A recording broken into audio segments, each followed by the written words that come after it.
no podrá decirle, o yo no podré decirle: Señor, yo no sabía que ibas a ser tan severo.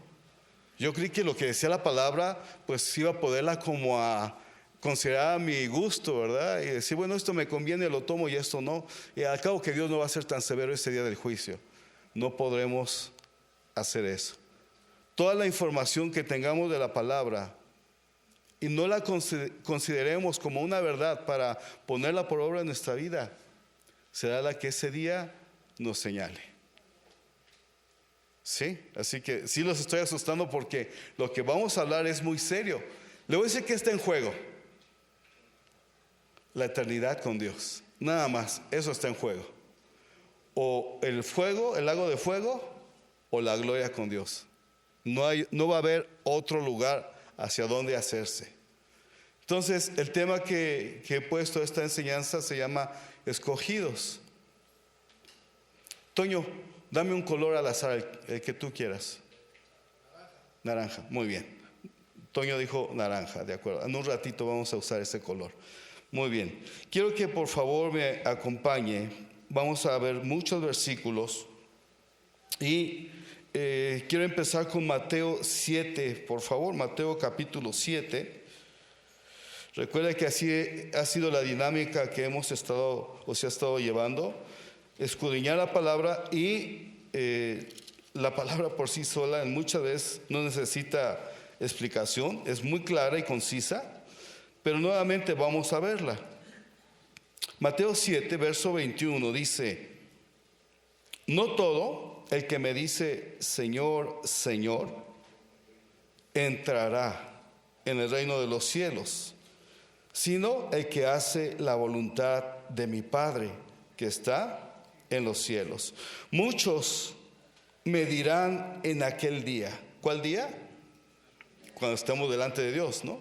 Muchos me dirán en aquel día: Señor, Señor, ¿no profetizamos en tu nombre, y en tu nombre echamos fuera demonios, y en tu nombre hicimos muchos milagros? Y entonces les declararé: nunca os conocí, apartados de mí, hacedores de maldad. Ahora, entonces, hermanos, ¿el hacer estas obras es malo? ¿El sanar enfermos, el profetizar, el echar fuera demonios es malo? ¿No debemos de hacerlo como iglesia? Eso no es lo malo. Lo malo es en la forma de cómo los que nos decimos cristianos lo hacemos. Porque muchas veces uno tiene que aprender a diferenciar quién es profeta y quién se dice ser profeta. Porque muchas veces hay personas que dicen ser profetas y hablan emocionalmente. Y cuando hablan emocionalmente y no es de parte de Dios, ¿verdad? Una, a la que le profetizaron, pues muchas veces como no sabe discernir, se va por ese engaño. Y después anda reclamando a Dios: Señor, pero tú dijiste que ese varón iba a ser mi esposo, y mira, tú has visto que ha ayunado y el profeta me habló. Y le echan la culpa a Dios. Hace muchos años aquí tuvimos un profeta y arregló como 3 bodas. Hace muchos años, y ninguna de ellas se llevó a cabo. Lo digo con conocimiento y con experiencia de lo que hemos vivido. Entonces, el hecho no es de los ministerios que se hacen en el nombre del Señor, sino en el corazón del hombre, de lo que está haciendo, ¿no? Porque muchas veces es hecho para ser visto mi yo, y no para que Cristo sea señalado en tu vida o en la persona que servimos a Dios. Y esa no es la voluntad de Dios, que el hombre sobresalga, sino que toda la gloria sea dada a Jesucristo.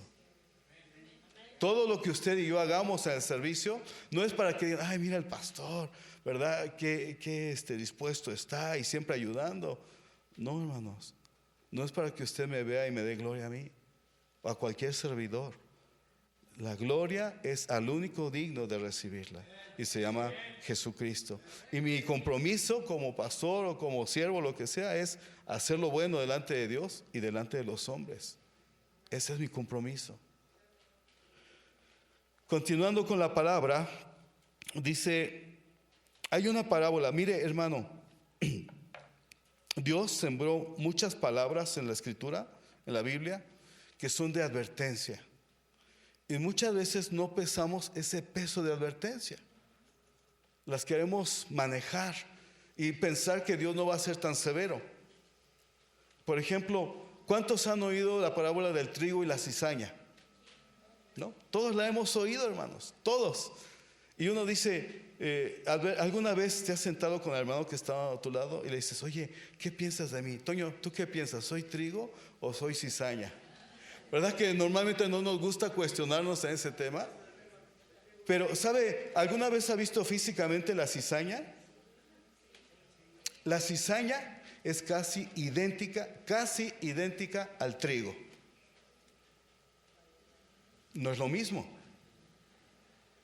La cizaña, ¿sabe cuál es la característica que tiene? Una de las características, que el trigo crece vertical y la cizaña...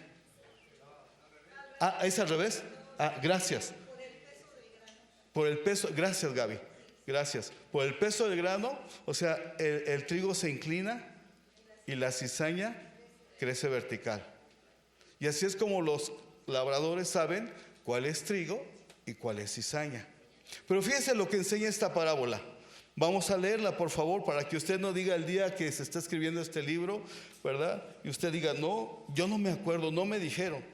Está en Mateo 13, por favor. Mateo 13,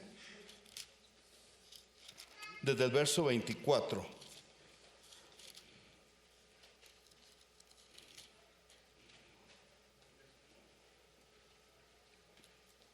Dice, parábola del trigo y la cizaña. Le refirió otra parábola diciendo, el reino de los cielos es semejante. Fíjese que Jesús en todas sus parábolas usaba conceptos que los hombres entendemos naturales para referirnos a una relación de cómo va a ser el comportamiento el día que Dios establezca o venga en su reino. Entonces nos pone ejemplos naturales para que usted y yo entendamos cómo va a ser. Por eso dice aquí, el reino de los cielos es semejante a un hombre que sembró buena semilla en su campo. Pero mientras dormían los hombres, vino su enemigo y sembró cizaña entre el trigo y se fue. Y cuando salió la hierba y dio fruto, entonces apareció también la cizaña. Vinieron entonces los siervos del padre de familia y le dijeron, Señor, ¿no sembraste buena semilla en tu campo? ¿De dónde pues tienes cizaña? Él les dijo, un enemigo ha hecho esto. Y los siervos le dijeron, ¿quieres pues que vayamos y la arranquemos? Él les dijo, no sea que al arrancar la cizaña, arranquéis también con ella el trigo. Dejad crecer juntamente lo uno y lo otro hasta la siega. Y el tiempo de la siega, yo diré a los segadores, recoged primero la cizaña y atadla en manojos para quemarla, pero recoged el trigo en mi granero. O sea, el propósito de la cizaña al final del tiempo va a ser quemada, separada del trigo. El trigo será metido en el granero. Y recuerden, nos está hablando de una manera figurada. Ahora, ¿por qué habla de trigo y por qué habla de cizaña? Por la similitud, por el parentesco. Uno sí es de verdad y el otro no es. ¿De acuerdo? Vamos a ir trabajando esta idea. Muy bien. Ahora, otro versículo de los cuales hay mucha enseñanza que ahorita mismo lo va a sacudir a usted y a mí. Quiero primero que leamos Lucas capítulo 10. Acompáñame al Evangelio de Lucas.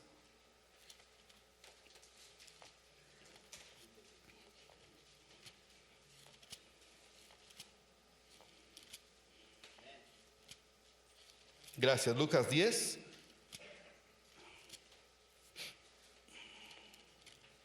Y verso 20. Jesús le está diciendo a los discípulos que habían ido, dice, misión de los 70, habían ido a una población o a la población y en el nombre de Jesús habían hecho muchos milagros y maravillas. Pero vea lo que dice Jesús les está diciendo a estos hombres. Dice, en el verso 20 dice: no os regocijéis de que los espíritus se os sujetan. Se quiere decir que ellos iban en el nombre de Jesús y estaban sanando, estaban echando fuera demonios, o sea, estaban haciendo la obra que Dios les había encomendado, ¿no? Y ellos venían con gozo, diciendo: Señor, en tu nombre, ¿verdad? Sanamos, en tu nombre los demonios salieron fuera. Y Jesús le dice: no se regocijen de eso.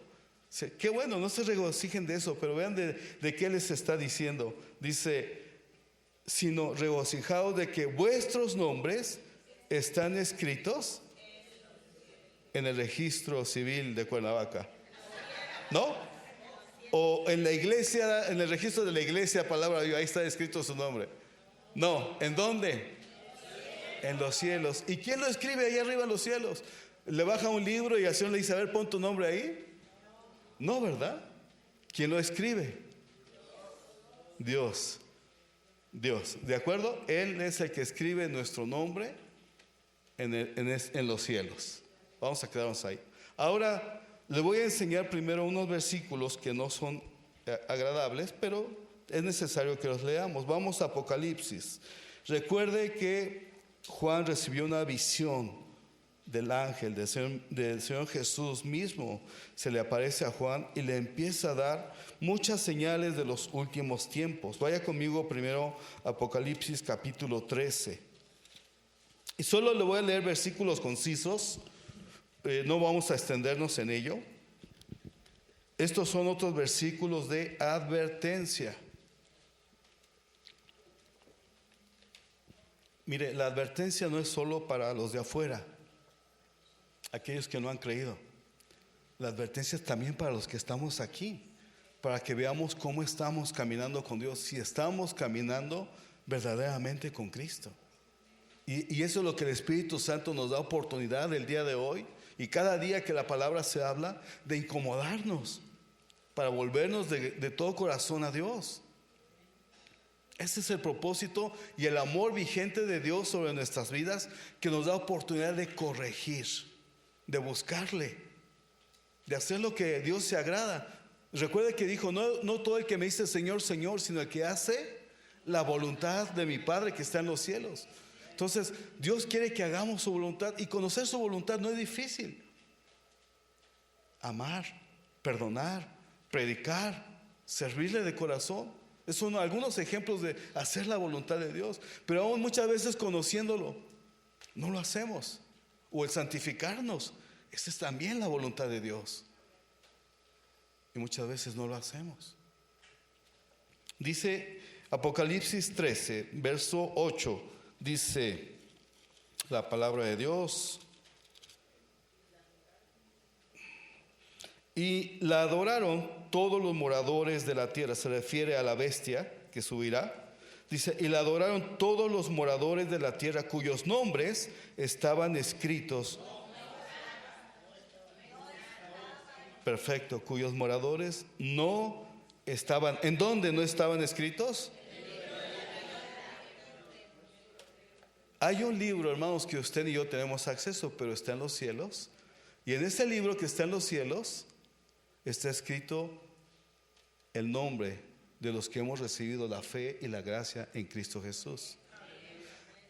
Cuando dice la palabra: mas a todos los que le recibieron, Juan 1:12, a los que creen en su nombre les dio el derecho o potestad de ser hechos hijos de Dios. Se refiere precisamente que cuando una persona crea en Cristo por primera vez y lo recibe, dice: su nombre es escrito en los cielos, lo que Jesús le decía a los apóstoles. Y ese libro es el libro de la vida del Cordero. Ahí es donde están escritos nuestros nombres. Vamos a ver otro versículo. Entonces, hay de estos hombres que su nombre no estaba escrito. Hay de ellos, ¿verdad? Ahora vea Apocalipsis 17, verso 8. Adelantito. Es muy parecido. Dice: la bestia que has visto era y no es, y está para subir del abismo e ir a perdición. Y los moradores de la tierra, aquellos cuyos nombres no están escritos desde la fundación del mundo en el libro de la vida, se asombrarán viendo la bestia que era y no es y será. O sea, nuevamente tiene que ver con aquellos que todavía no están escritos su nombre en el libro de la vida. Esto, hermanos, nos debe animar a predicar a Cristo. Por todos aquellos que todavía no han encontrado esta esperanza y salvación en Jesús. Esto debe de sacudirnos como iglesia y predicar, porque sabemos que los tiempos cada vez están más cerca. Entonces no podemos dejar esto como diciendo, ay de aquellos, ¿verdad? Pobres, sí, pero trabajemos para el Señor, prediquemos, anunciemos la salvación en Cristo. Ahora vamos a ver qué nos dice Apocalipsis 21. Vaya conmigo a Apocalipsis 21. Perdón, antes del 21, al 20. Apocalipsis 20. Y vamos a leer aquí 2 versículos. Aunque el título en el capítulo 20 dice los 1000 años, y después tiene otro subtítulo a partir del versículo 11. Miren, vamos a leer el subtítulo, dice, el juicio ante el gran trono blanco. El juicio ante el gran trono blanco. Vamos a leerlo, dice, y vi un gran trono blanco y al que estaba sentado en él, de delante del cual huyeron la tierra y el cielo, y ningún lugar se encontró para ellos. Eso es cuando todos estemos reunidos delante de Dios. Dice, y vi a los muertos, grandes y pequeños, de pie ante Dios. Cuando habla de muertos pequeños, no se refiere a niños. Los niños, hermanos, por su inocencia, no serán juzgados ni condenados. Entonces, cuando se refiere a pequeños, más bien se refiere a hombres y mujeres que no obedecieron a los mandamientos de Dios, que conociendo la palabra, ¿verdad?, no la enseñaban como debía de ser. Porque hay un versículo donde dice que aquel que enseñe a poner por obra la palabra de Dios será grande delante del reino de los cielos. Entonces, ellos son los grandes, y los pequeños son aquellos que conociendo la palabra no la enseñaban ni testificaban de ella. Bien, dice, y vi a los muertos, verso 12, grandes y pequeños de pie ante Dios, y los libros fueron abiertos, y otro libro fue abierto, el cual es el libro de la vida, y fueron juzgados los muertos por las cosas que estaban escritas. ¿En dónde? ¿Cuáles libros, hermanos? Hay libros de auditoría. Ustedes, contadores, hermanos, se manejan libros de auditoría, ¿verdad? Pero ¿nos estarán auditando a todos ahí en los cielos? ¿Sabe que día a día usted, yo, cada persona, cristiano o no cristiano, cada día hay un registro? Cada día se escribe una página de tu vida, de mi vida. Aún de las cosas que no decimos y que pensamos, aún todo eso está escrito, porque delante de Dios no hay nada que sea desconocido. Dice la palabra que antes de que abramos nuestra boca, Dios ya sabe qué vamos a hablar. Así que delante de Dios no hay nada oculto. Y día a día, tú y yo escribimos una página. En esa página estará, cuando tú digas, no, yo no me acuerdo, espérame tantito, Enrique, mira, aquí dice que el domingo tú les estabas predicando y les predicaste de esto mismo. Ah, Señor. Todo, hermanos. Entonces dice que por lo que esté escrito, seremos juzgados, primero. Pero después dice, el verso 13, el mar entregó los muertos que había en él, y la muerte y el Hades entregaron a los muertos que había en ellos, y fueron juzgados cada uno según sus obras. Imagínense, desde Adán hasta todos los muertos, aún los del Titanic, ¿verdad?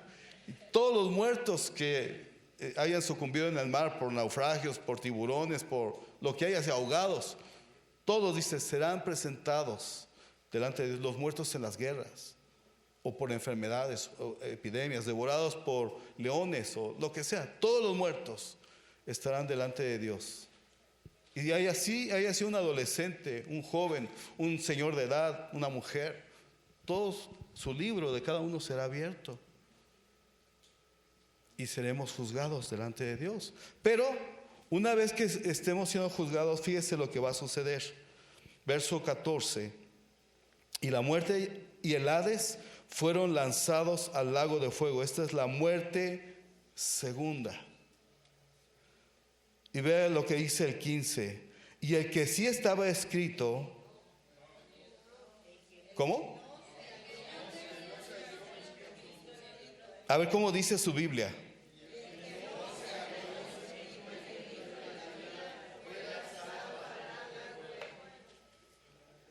Si Enrique Guisa no está escrito en el libro de la vida, ¿a dónde será destinado? Al lago de fuego. Ahora, estamos de acuerdo que todos los que hemos recibido a Cristo, nuestro nombre está escrito en el libro de la vida. Está escrito en los cielos. ¿Amén? Un feliz amén, diga, sí, amén. Ahora, ¿todos los que estamos aquí nos consideramos cristianos? Uy, ahí viene lo espeluznante, hermanos. Ahí viene lo espeluznante. Porque la palabra nos enseña en Apocalipsis capítulo 3.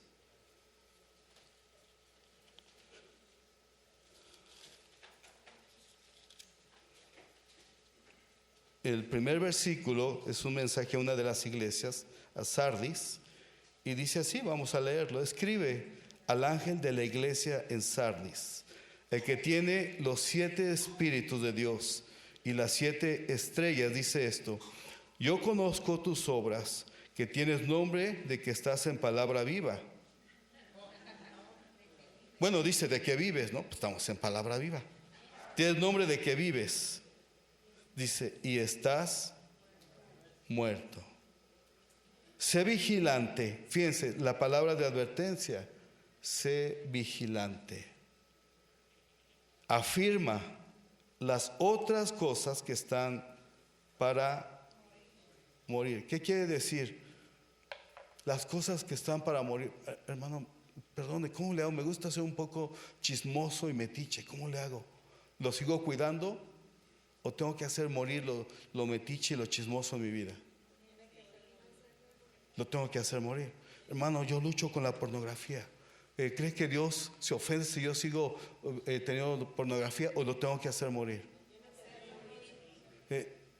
Yo sé que tengo un espíritu de sensualidad, pero me gusta cómo se mueve en mí. ¿Lo cuido o lo tengo que hacer morir? Todos y cada uno, los que nos decimos cristianos, que sabemos que tenemos áreas carnales, no podemos ni consentirlas ni dejar que sigan viviendo dentro de mí. En un momento les voy a decir por qué. Por eso dice la palabra, sé vigilante. Y las cosas que sabes, porque el Espíritu Santo nos da testimonio a cada uno de lo que sabemos que tenemos que hacer morir y no consentirle ni darle lugar, son aquellas cosas que no son agradables delante de Dios. Y miren lo que sigue diciendo la Escritura.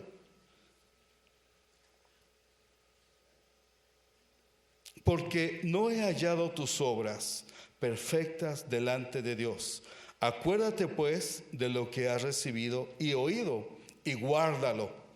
Guarden esta predicación, hermanos, guardémosla. Arrepiéntete, pues si no velas, vendré sobre ti como ladrón, y no sabrás a qué hora vendrá sobre ti. Pero tienes unas pocas personas en Sardis que no han manchado sus vestiduras, y andarán conmigo en vestiduras blancas, porque son dignas. Vea el versículo de advertencia en el 5. El que venciere será vestido de vestiduras blancas, y borraré. Y no borraré su nombre. ¿De dónde? Y no borraré su nombre. ¿Quién escribe tu nombre o mi nombre en el libro de la vida? ¿Quién lo escribe? ¿Y quién lo puede borrar? ¿Yo? Dios. Ahora, ¿cree usted que Dios sea injusto?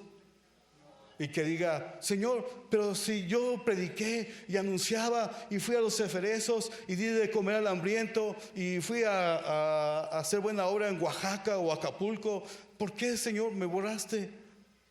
O sea, muchos me dirán, dice, le van a reclamar a Dios.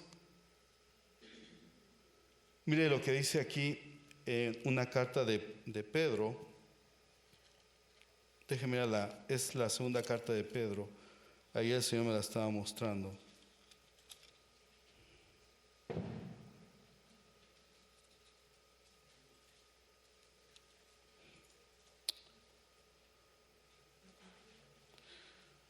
A ver.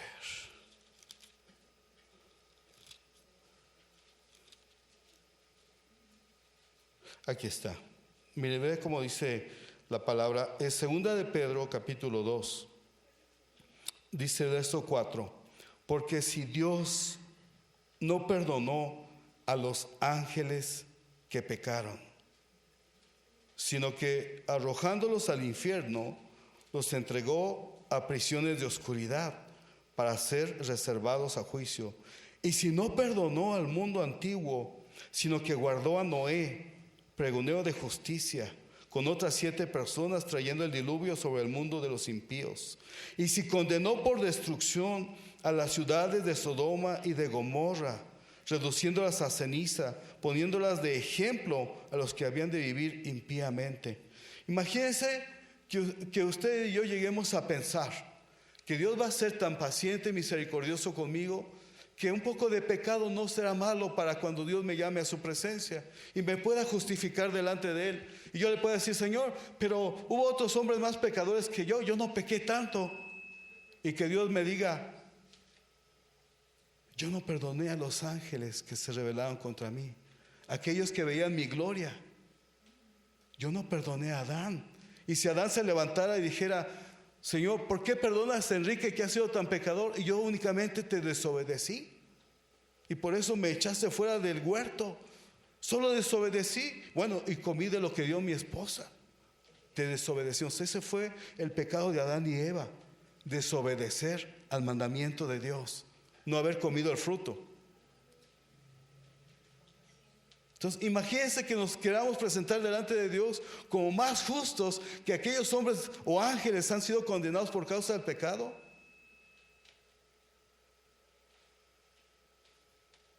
Me dijiste color naranja.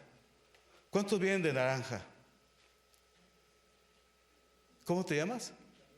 Daniel, ¿me ayudas? Ven, Daniel. ¿Alguien más que tenga naranja? Necesito, hermana Mireya, usted en su playa como que parece naranja. Véngase, por favor.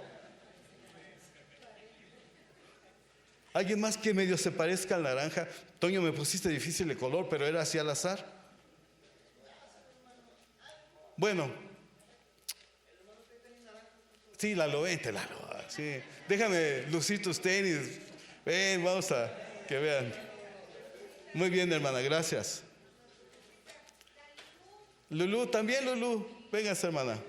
Miren, aquí no hubo mano negra, por eso escogí un color al azar, ¿no? Gracias por ayudarme a este ejemplo.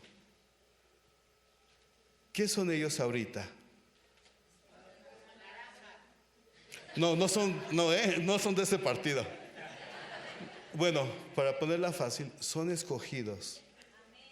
Son escogidos del medio del grupo de cristianos.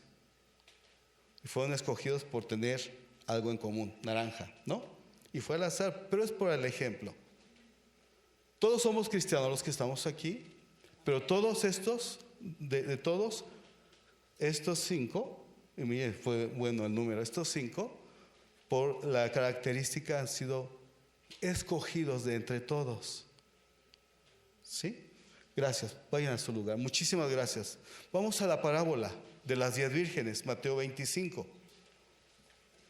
¿Cómo se llama la predicación, hermanos? Acuérdeme. Escogidos, si es que luego se me olvida. Mateo 25. Quiero recalcar esta parábola porque es muy significativa para los tiempos que estamos viviendo y para la iglesia.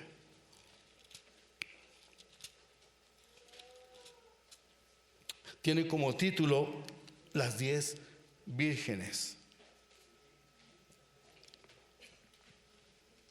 Y otra vez encontramos que cuando Jesús está dando esta enseñanza, dice: entonces el reino de los cielos será semejante. Otra vez, un ejemplo para que nosotros podamos entender cómo va a ser el reino de los cielos. Dice, será semejante a 10 vírgenes que tomando sus lámparas salieron a recibir al esposo. 5 de ellas eran prudentes y 5 insensatas. Las insensatas, tomando sus lámparas, no tomaron consigo aceite, mas las prudentes tomaron aceite en sus vasijas, juntamente con sus lámparas. Ahí vamos a detenernos. Sabe que cada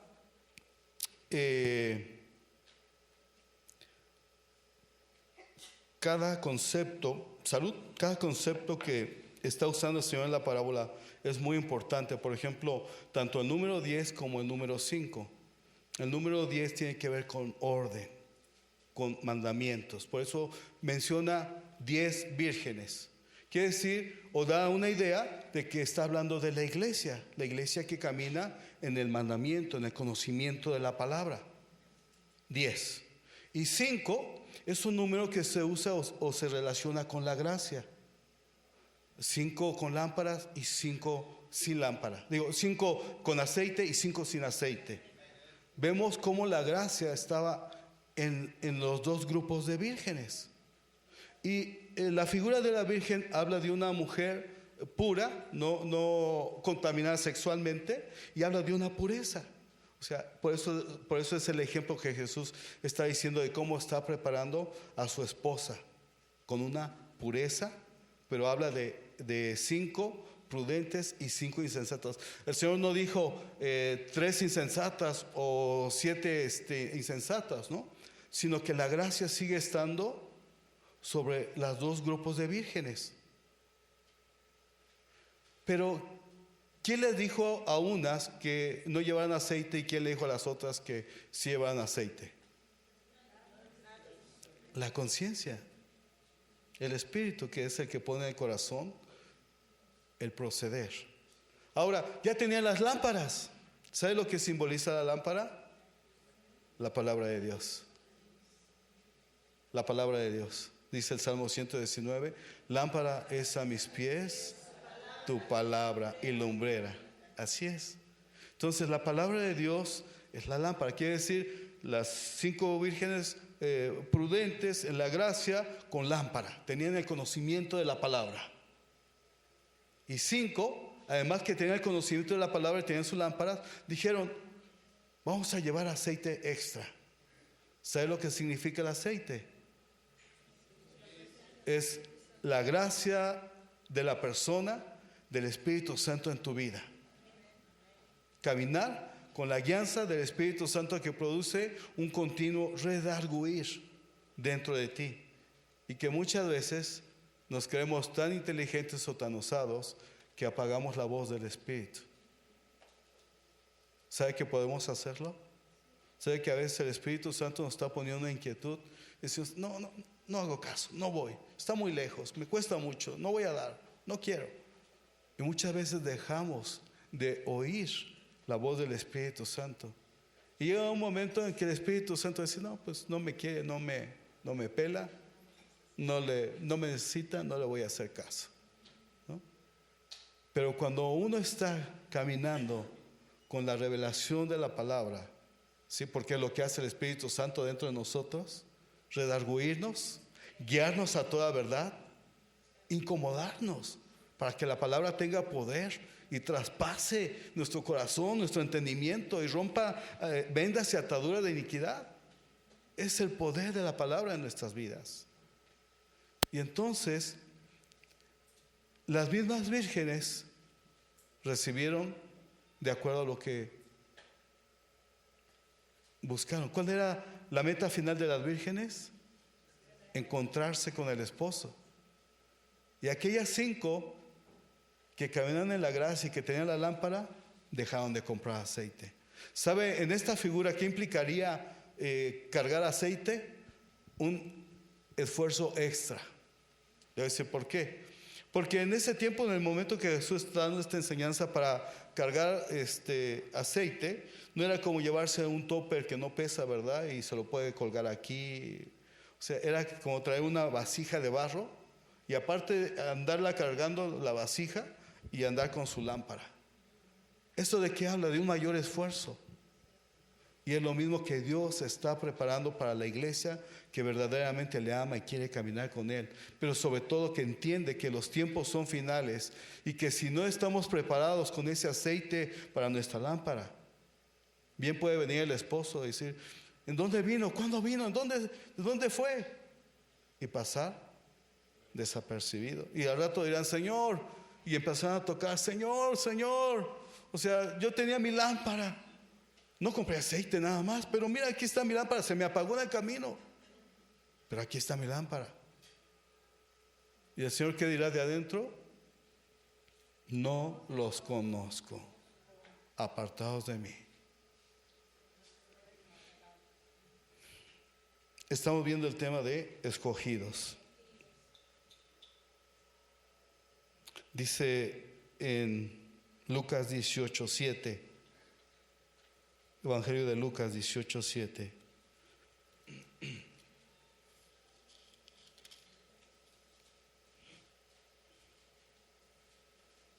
De cierto os digo, creo que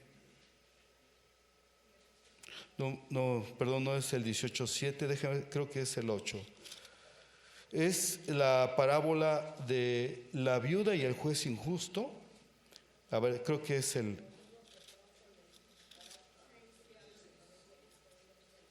¿Cuál, perdón? ¿Es Lucas 6?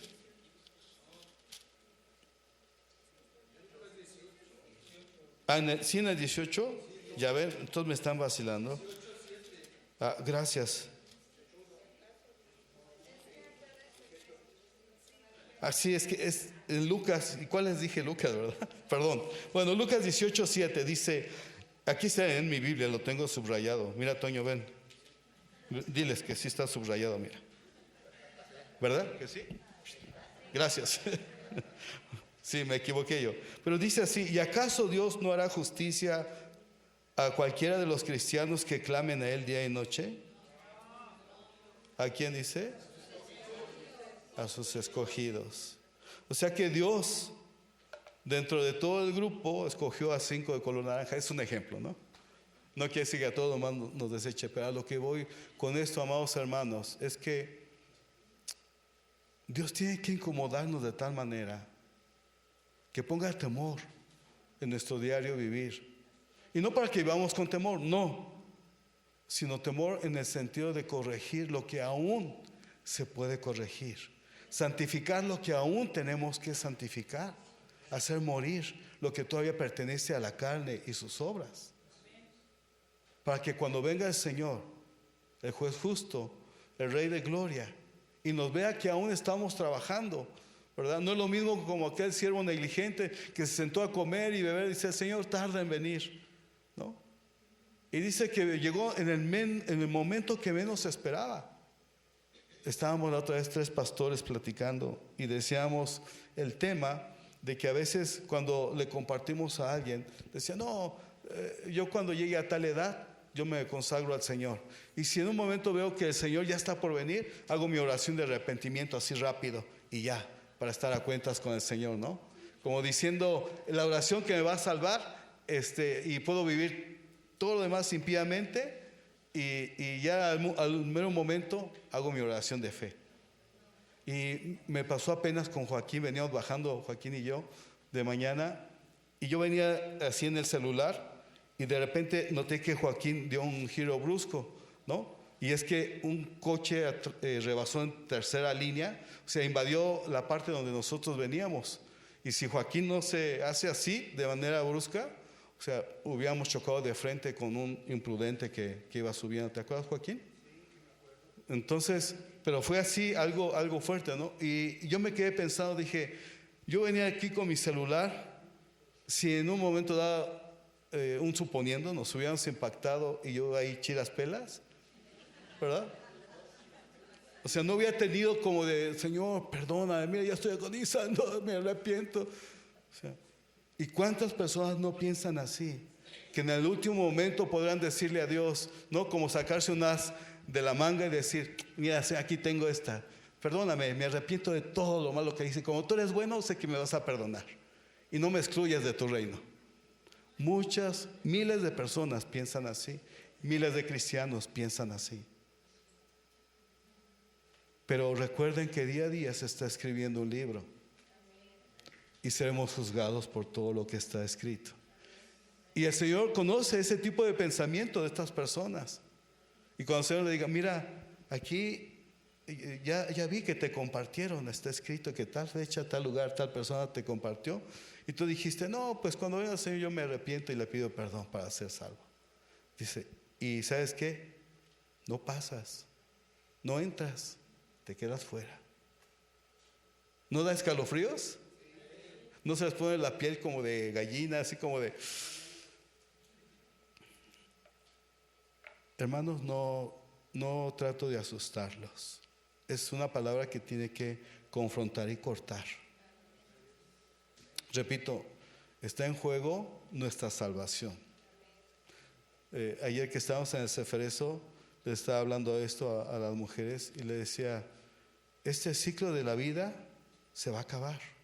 Y muchas personas piensan que ya se acaba el sufrimiento, me suicido y acabo con el dolor, la tristeza, el sufrimiento, etcétera, y al cabo que ya no va a haber nada después. No es cierto, porque el cuerpo no es eterno, pero tu alma, mi alma, son eternas. Y tú decides dónde quieres o dónde pasarás la eternidad. Si cuando lean tu nombre digan, Juan Pérez, ¿hay aquí algún Juan Pérez? No, ¿verdad? Juan Pérez, no entra, no está en el libro de la vida.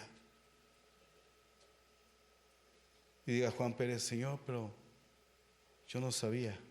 Y aún sabe que grande es la misericordia de Dios de aquellos hombres o mujeres que nunca escucharon el mensaje. Dice que Dios a uno de esos hombres en la tabla de su corazón puso la justicia. Y también no podrán decir, pues yo no sabía lo que era bueno o malo. También serán juzgados por sus obras. Dios es el juez justo que no va a condenar a nadie que no deba de ser condenado. Así que hermanos, si Adán se levantara y nos dijera, pues yo nada más por desobedecer fui excluido del reino, me sacó el Señor del paraíso, ¿cuánto más sobre nosotros?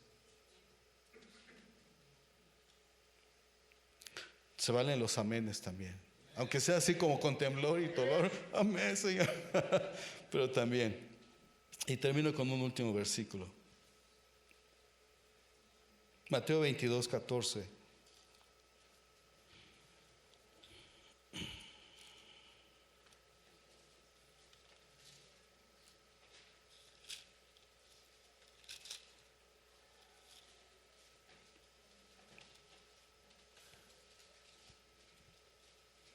Esta es otra parábola, mire, la parábola de la fiesta de bodas. Esa la puede leer en casa, pero vea lo que dice al final. Porque muchos son llamados y pocos los escogidos. Muchos me dirán en aquel día, Señor, Señor, en tu nombre profetizamos, en tu nombre di de comer, en tu nombre fui a las misiones, en tu nombre profeticé, en tu nombre fui al Ceferezo, en tu nombre, en tu nombre, en tu nombre. Y el Señor dirá, no los conozco. Y recuerden, no es por la obra que se hace, no es porque Dios menosprecie la obra, sino el asunto de esto es el que no hace la voluntad de mi Padre que está en los cielos. ¿Sí? Porque el llamado que algunos tenemos puede ser muy diferente a lo que Dios le está poniendo a otro. Y uno tiene que hacer lo que Dios le está poniendo en su corazón. Eso es lo que uno tiene que seguir, ¿no? Hermanos, vamos todos al Ceferezo. Y uno dice, no, ¿sabes qué? Yo he sentido ir con aquellos hombres que están sin hogar. Y he sentido darles de comer y llevarles tortas y ahí les predico. Amén. Porque eso también es la voluntad de Dios. No, pues yo he sentido cuidar de las personas de la tercera edad que a veces no tienen que comer y luego Dios me pone que les lleve una despensa y eso he estado haciendo. Amén. Esa es la voluntad de Dios para tu vida, lo que Dios está poniendo en tu corazón. Lo importante no es lo que yo te diga que es la voluntad de Dios, lo que Dios está poniendo en tu corazón. para que hagas la voluntad de Dios. Y eso es lo que Dios quiere en su iglesia, en sus hijos. Hijo, ¿me ayudas a adorar? Por favor.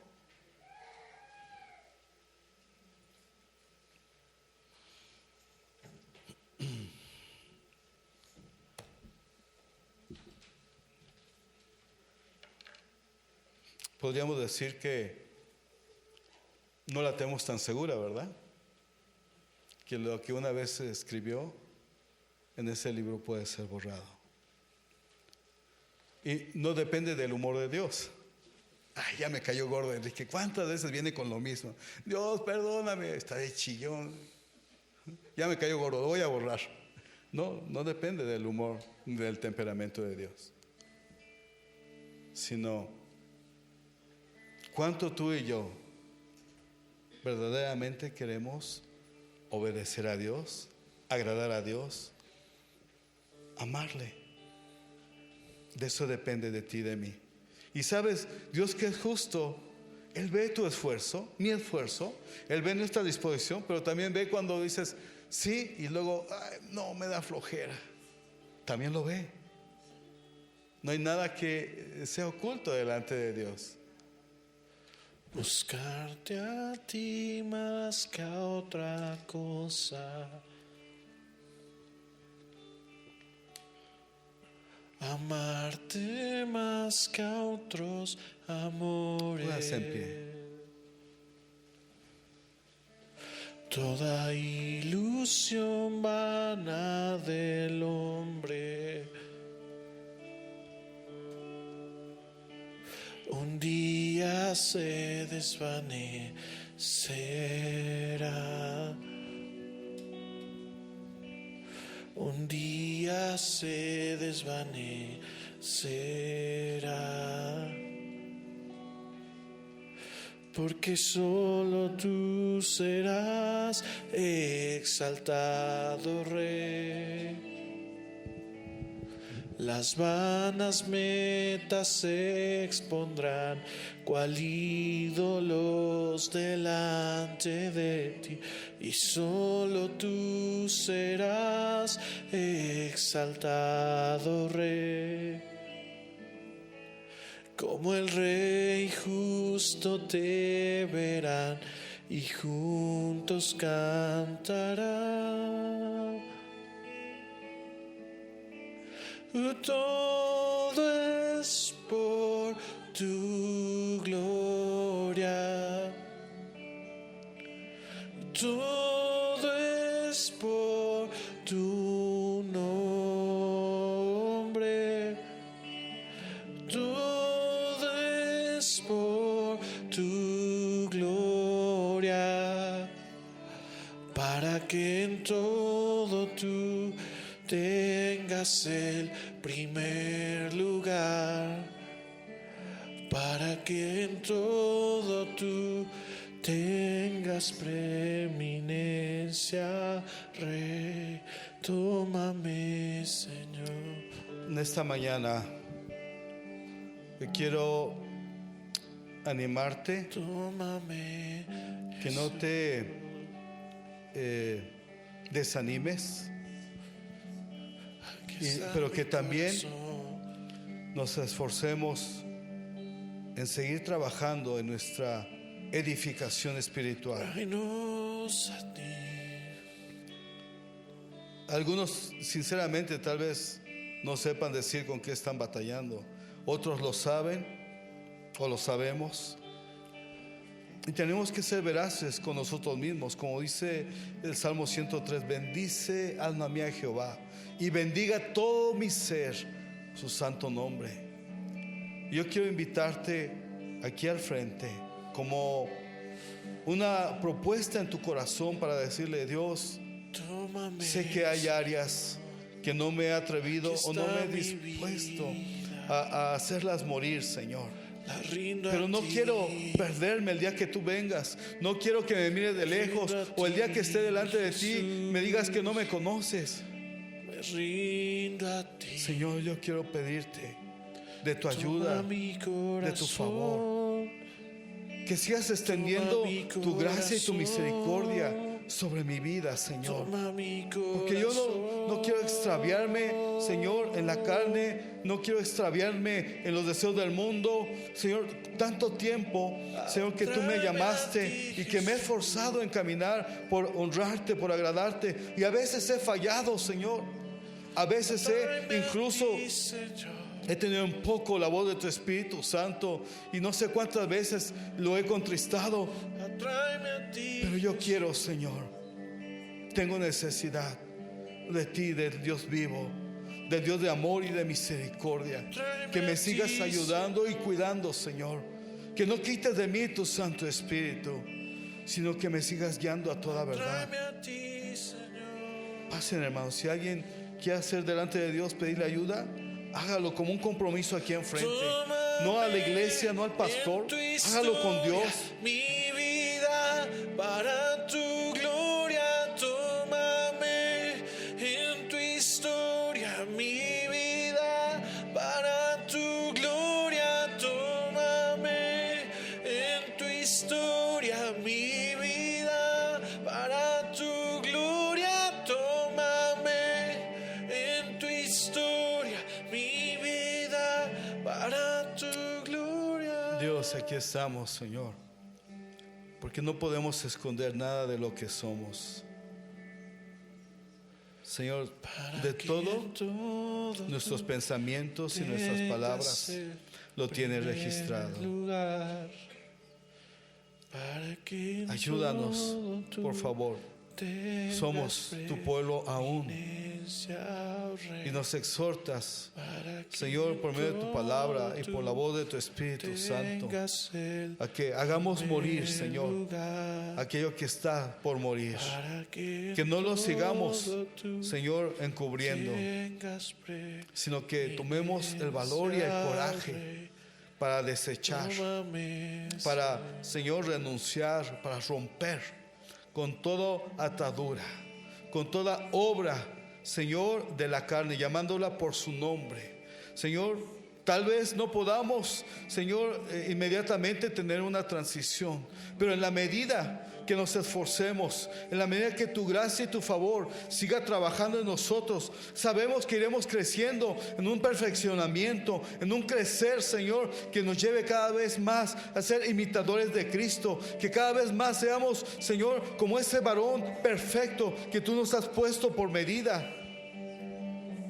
Ayúdanos, Señor. Somos frágiles, somos débiles, somos carne, Señor, pero somos también tu pueblo, somos tus hijos.